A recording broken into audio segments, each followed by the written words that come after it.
Welcome back, people. We are back with another episode at the Bettor's Edge.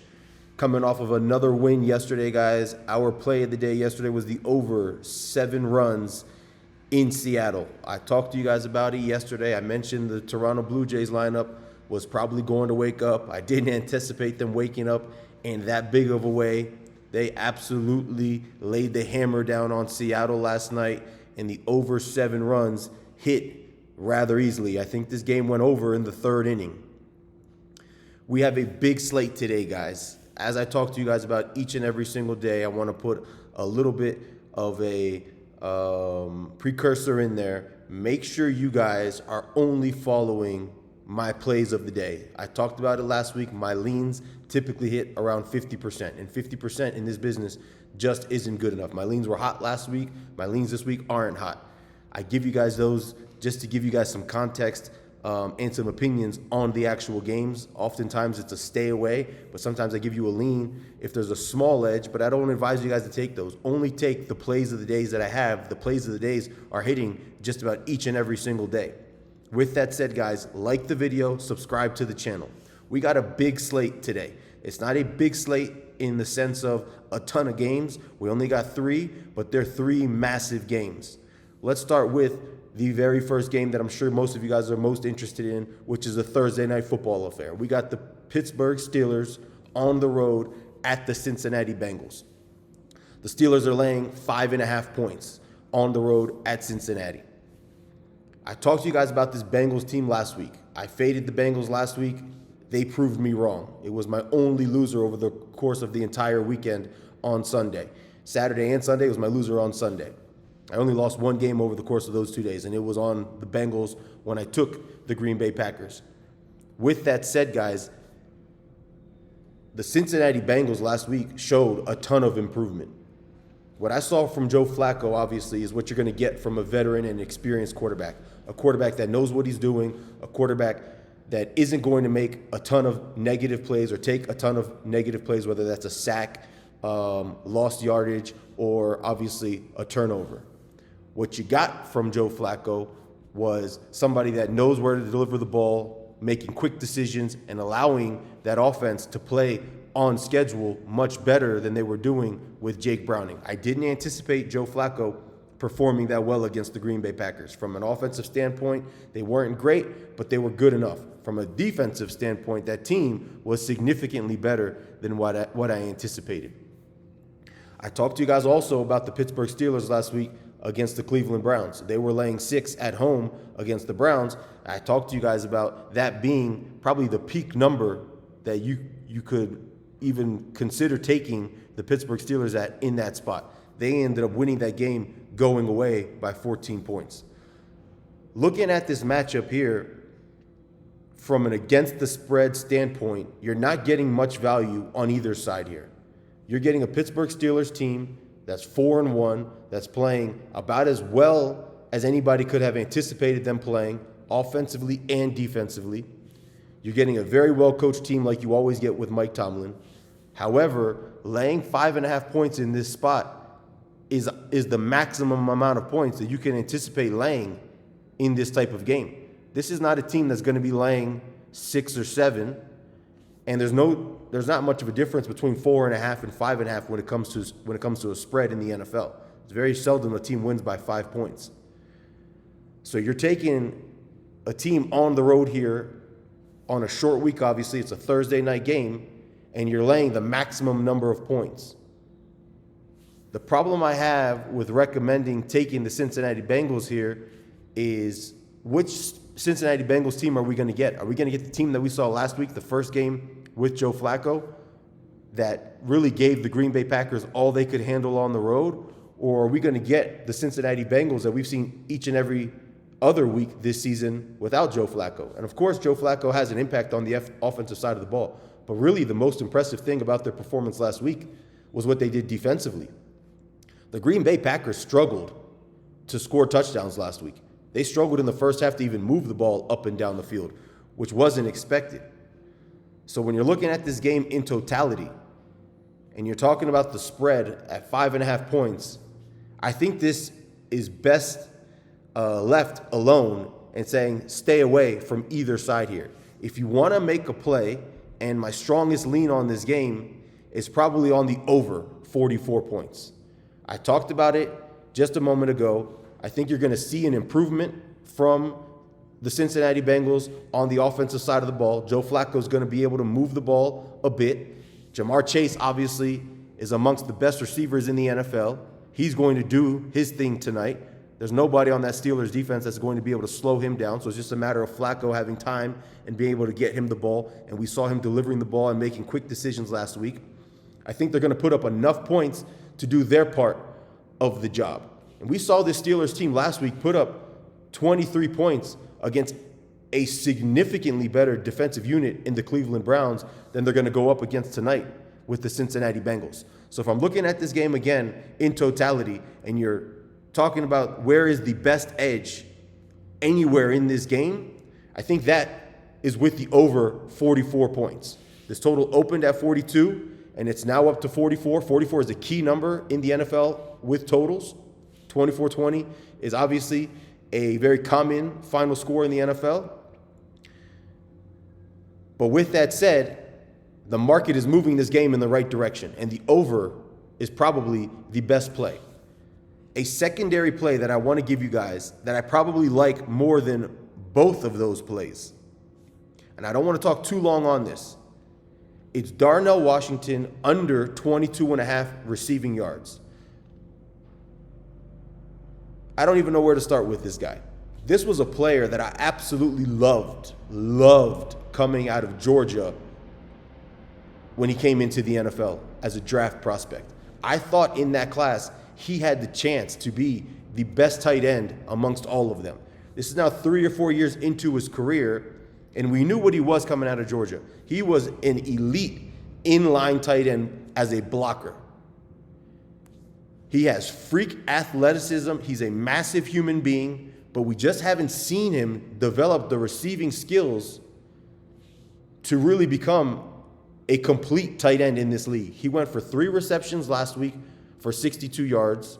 His receiving prop total opened at 18, and now it's been bet up to 22.5. This is a player that has, I think, 6 receptions on the entire season. I haven't looked at his entire career history, but I would be willing to bet over the course of 3 or 4 seasons that he's been in the NFL, he can't have more than 5 games with over 22.5 receiving yards. And you're talking about over the course of 4 seasons, 70-some games. He probably doesn't have more than 4 or 5 games over 22.5 receiving yards.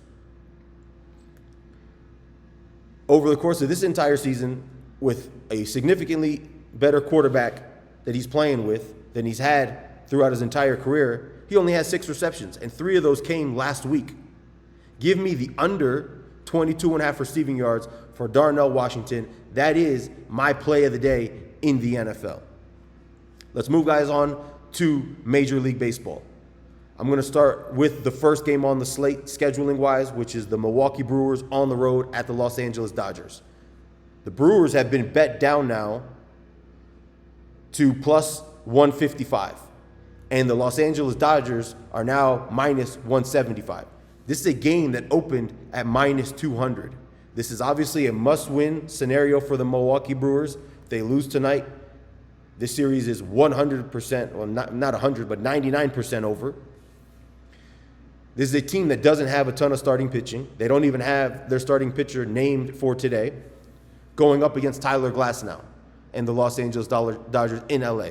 And Glasnow has been pitching incredibly well this postseason. There is not a ton of wiggle room in this line at the moment. What I mean by that is the edge really isn't there on either side. You can't anticipate the Dodgers being in this spot, being favored by less than 175. And considering the circumstances, the Brewers are a good team. They're one of the better teams in all of baseball. You can't expect them to be getting much more than 150, 160, which is where we are right now, on their side of the stick. This total sits at 7.5, maybe 8, depending on where you look around. that total also is probably just about right. I don't think there's a ton to like in this baseball game in particular. It's very hard for me to find something that I absolutely love in this baseball game, whether it's a side or whether it's a total. I think in general, this first baseball game is a total game just to stay away from entirely. There's not even a player prop that I would recommend somebody look into and taking. If there is a player prop that I do kind of like, just a bit, it's probably Jackson Churious. If I'm not mistaken, it's basically a pick 'em to get a base hit today. I would probably take Jackson Churious over any other player prop to get a base hit as my favorite player prop of the day. But it's not a huge player prop that I love, like I love Darnell Washington under 22.5 receiving yards. Moving on to the final baseball game today, the marquee matchup. In my opinion, the best game on the slate for today. We have the Toronto Blue Jays, who finally woke up last night and decided to make this a series. They pounded the Seattle Mariners in Seattle. Now we move on into Game 3, and we have Max Scherzer on the mound for the Toronto Blue Jays, facing off against Luis Castillo for the Seattle Mariners. This line opened at -140 for the Seattle Mariners, and now we're looking at the Seattle Mariners laying -120 and the Toronto Blue Jays being even money. This total also opened at 7.5. Let's start with my favorite play for today.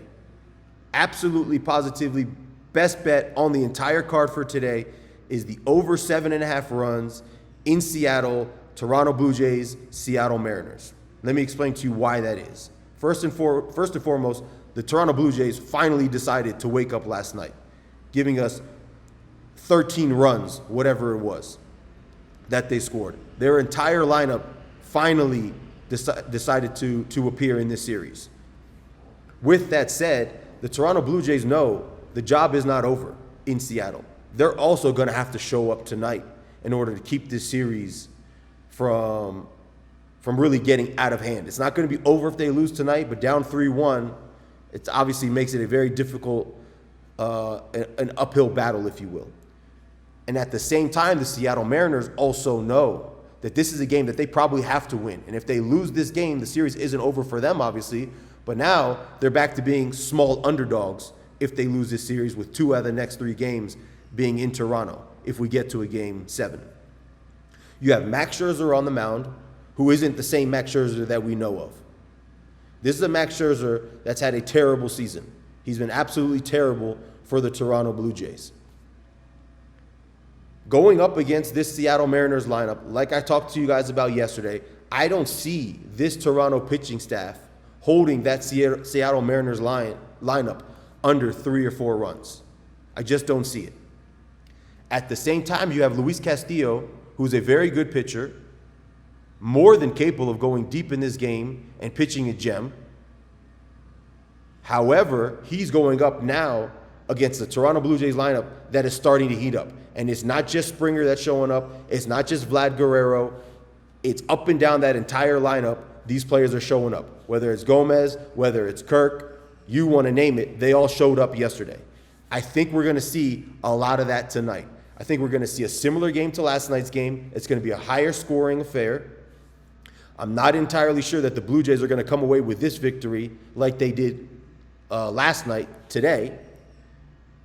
But I do think that both of these lineups show up, and in order, like I talked to you guys about yesterday, in order for this game to stay under, one of these 2 lineups is going to have to be shut down.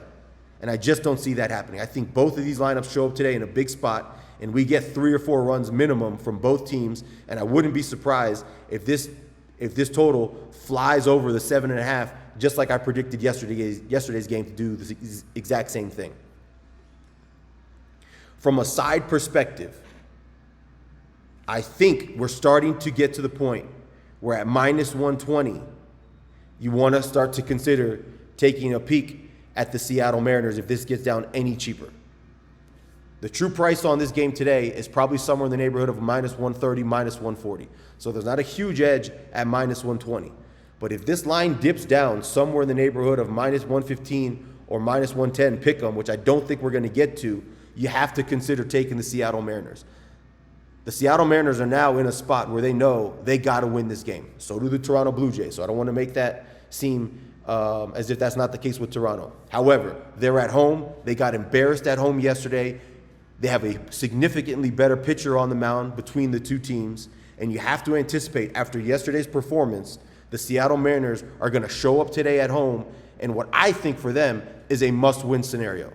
My second favorite play in this game would be the Seattle Mariners minus 120 on the money line. But I don't like it nearly as much as I like the over 7.5 runs. Guys, we have a huge card today as far as entertainment-wise. These 3 games are going to be fun. It's going to be hard to keep track of all of this action. But with that said, guys, we do have a few plays that I like. I'm going to put and construct a small parlay together like I've been doing the last couple of days. I haven't hit any of them just yet, and I don't advise you guys bet them. But I like the under 22.5 receiving yards, Darnell Washington. I like the over 7.5 in the Mariners game. And I also like the Mariners at minus 120 to take a commanding 3-1 series lead. Thanks for watching the episode, guys. Like the video, subscribe to my channel. I'm out here each and every single day giving you guys my best bets. These best bets over the course of the last week have been absolutely banging. Make sure you guys are only tailing my best bets and you guys are cashing. Let's keep the streak going, guys. Thanks for watching, and I'll catch you guys tomorrow.